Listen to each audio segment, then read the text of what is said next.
This is an audible-style blog post from our website, kazcm.com. The title of this post, The Mind-Blowing Leverage and Return of Your Own Podcast. It's said that having a podcast or a blog series does not have a good return on investment, but that's wrong. It's all about leverage. Leverage is what helps you lift boulders. It's how you can buy businesses and own your own home. It's also how you can have a conversation with an impactful person, someone who noticed your podcast while you were off doing something else. Let's start off with a podcast ROI story.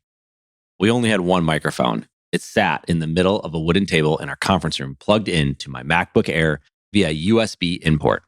In early 2017, we hosted guests on our podcast either in studio or virtually through Skype or Zoom. It worked okay. The quality wasn't great, but it was improving. Today, the quality is a million times better, but we had to start somewhere. It was a spring day here in the Carolinas when a special guest came in, the CEO of a large company headquartered in Charlotte, North Carolina. For 2 hours, we talked, we recorded, we learned, we connected. He had questions for us, and he offered us advice in the names of other like-minded CEOs we should talk to. But we hadn't called him to set up the talk. Instead, he called us. Why? Because he heard our podcast and wanted to be on our show. If I hadn't known it before, it became obvious on this day.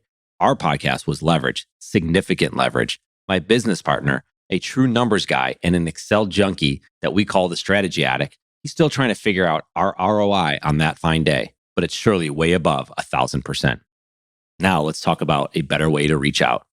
We've all cold called, networked, and tried to connect with people looking for new business, and we've all lost money and time in the process. But on this day, the CEO reached out to us. He drove to our office, spending his time and money to talk to us. And he wasn't just doing us a favor. He came because we could offer him something he wanted and needed, the ability to talk to the public through our podcast. And that's leverage. Producing the podcast does cost us something in both time and money, but it's easily affordable and it's a great deal considering the value we can create for our listeners and guests. Value that means them offering us their time is a great deal for them.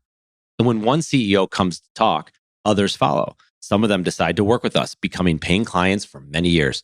That sure beats cold calling.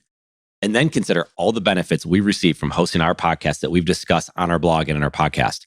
That's leverage. That's return. And no, not everyone has a podcast. As of January 2023, there were at least 3.02 million podcasts. That sounds like a lot, but the population of the United States is over 334 million, meaning there is less than one podcast per 100 Americans. And many of these podcasts are not based in the US. And most podcasts never get to episode 7. So for long-running shows that have time to develop a following, the competition is even less. Podcasting is available to most everyone. It's available to you, and it actually has a ridiculously impressive return on investment.